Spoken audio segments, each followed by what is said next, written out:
Bueno, muy buenas tardes. Mi nombre es Ana Alvarado Osorio, médico del Hospital Edgardo Revalletti Martins en el servicio de dermatología, y ahora nos toca hablar de la clase de semiología en la piel.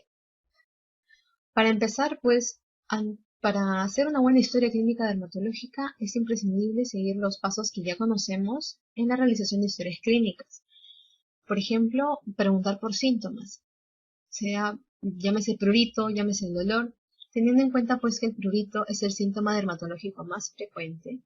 Y por ejemplo, si un paciente nos refiere que es nocturno, inmediatamente estamos pensando nosotros en una escabiosis probablemente. O si es un prurito incesante que todo el día se presenta, tanto en la mañana como en la noche, podemos pensar que estamos frente a una dermatitis atópica.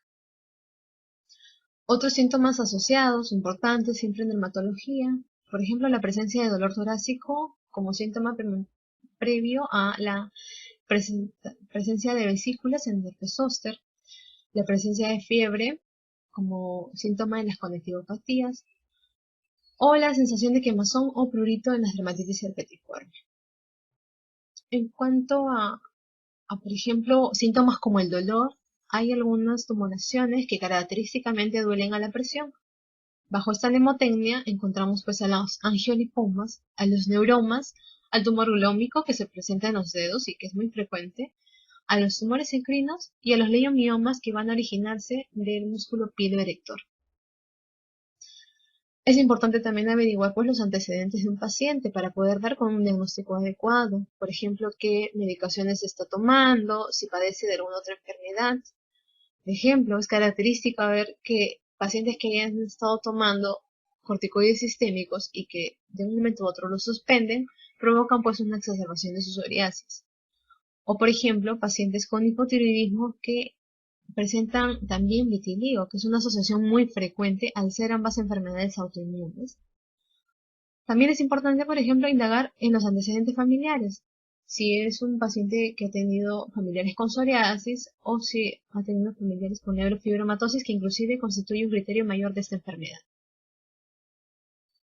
En cuanto a los signos que podemos nosotros ver en dermatología, uno de los más importantes es este, el fenómeno isomórfico de Koebner, que nos habla de la aparición de lesiones propias de una dermatosis en las zonas donde ha habido presión o han sido sometidas a traumas.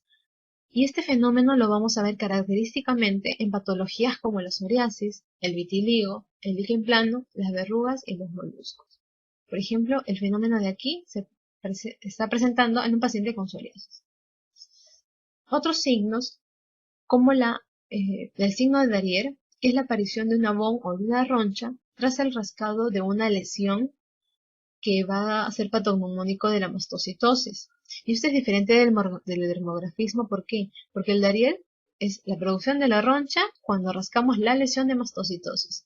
En cambio, el dermografismo es la aparición de la roncha cuando rascamos sobre piel normal.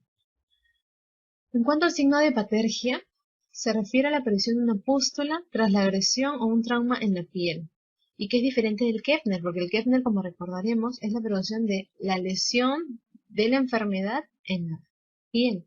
En cambio, esta es la aparición de una pústula, simplemente en la piel. Y esto es típico del pioderma gangrenoso, del síndrome de Sweet y de la enfermedad de Behçet. El signo de Nikolsky, que se refiere al despegamento cutáneo tras la presión tangencial sobre piel normal, es típico de pénfigo vulgar, de necrólisis epidérmica tóxica, del síndrome estafilocócico de piel escaldada y del impetigo ampolloso. Tenemos el otro signo característico de la psoriasis, que es el signo de Auspitz, que se refiere a la presencia de hemorragias puntiformes en los extremos superiores de los capilares rotos debido a que hemos hecho una extracción de las escamas superficiales de una placa de psoriasis. Sirve de mucha ayuda en el diagnóstico cuando tenemos dudas acerca de si estamos frente o no a una placa de psoriasis. Tener en cuenta que solo se presenta en la psoriasis vulgar, más no en la psoriasis pustular, y pues es un buen signo que deberíamos aprender siempre a realizar cuando hay la sospecha de psoriasis. El signo de Crowe, que se refiere a la presencia de pecas tanto en axilas como en ingles, que característicamente se ve en las neurofibromatosis, inclusive constituye un criterio mayor de esta enfermedad. El signo de jalea de manzana, que tras la aplicación de vitropresión o de realización de radioscopía, que es colocar pues una lámina portaobjeto sobre la lesión, se ve pues este signo y es característico del lupus vulgar, que es un tipo de tuberculosis cutánea.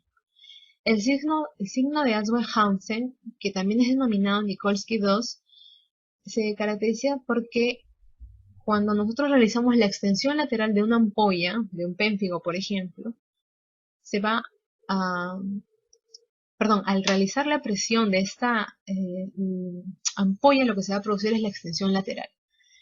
Y esto es característico también pues de los trastornos ampollares suprabasales que ya había mencionado.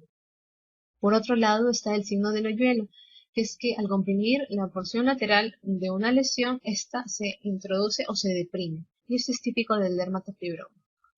El eritema en heliotropo, por otro lado, es un eritema violáceo que se presenta en los párpados y que es característico de la dermatomiositis.